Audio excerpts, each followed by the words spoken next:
I spotted my soon-to-be ex-wife around the corner of the parking lot as she walked towards me for the first time since we broke up. When she noticed that I was waiting for her at the entrance to the cafe, I noticed a slight trembling in her gait. I gave her a disarming smile and said hello as she moved even closer. We met at the entrance and went inside. After a brief greeting, I directed her to an occupied table by the window, where a rather large and fit man of our age was sitting. "April, this is my old friend, Sean. Sean, this is my April, my ex."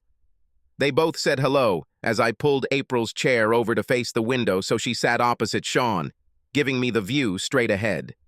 "April, I haven't seen Sean here for several years. We previously played in tournaments together.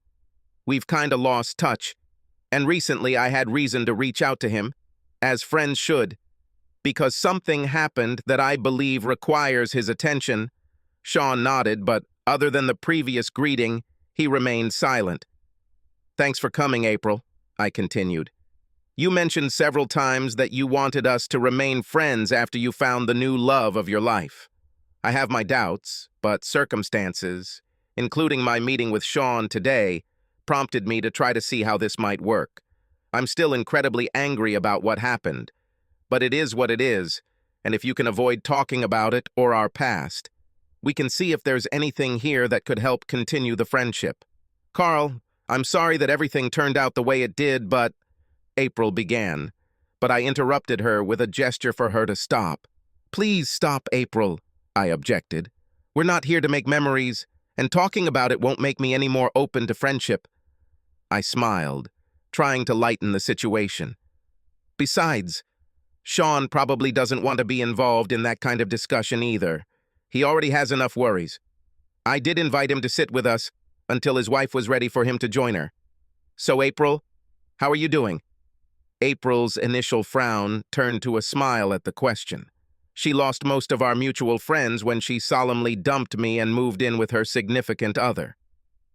"The situation is improving, the work is about the same, and we begin to settle into our apartment." She shuddered. After pausing to see if I would speak up, she continued, "My parents and sister haven't warmed up at all, but they'll be glad to hear that you've contacted me and we're at least talking. I know my dad misses you. How are you doing? I miss him too. Please give them my best wishes. I don't feel like it's appropriate to address them at all, but maybe time will change that." Then I continued, "I'm doing more or less well, although I'm a little unsettled in most aspects of my life, so I'm trying to get back to doing other things. For example, the other day, I accidentally crossed paths with Sean's wife, after which I contacted Sean. Maybe now we are just acquaintances, but once upon a time, we were friends. You know me, I appreciate a good, honest friend who you can rely on." As I said this, I hoped that a smirk did not appear on my face.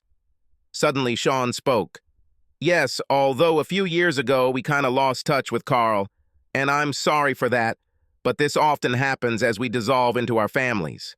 I've had so many fake friends over the years that it's nice to know there are people who care enough about you to do the right thing. And April, I think I can be that kind of friend to you," I said, pointing out the window. Across the street, Sean's wife and the new love of his life, April, were kissing as they entered the boutique hotel. Sean had already jumped out of his seat and rushed to the door, running across the street.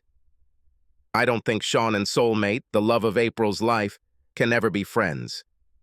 April gasped and looked back at me. I stood up, frowning, and sighed as I was about to leave. "Perhaps this will be the last thing I do for you as a friend." I didn't like it at all. Subscribe to our channel so that your second chaff doesn't cheat on you, and go ahead and listen to the next story, because this story is nothing compared to the next one. If you're under 18, don't even think about listening to the next one.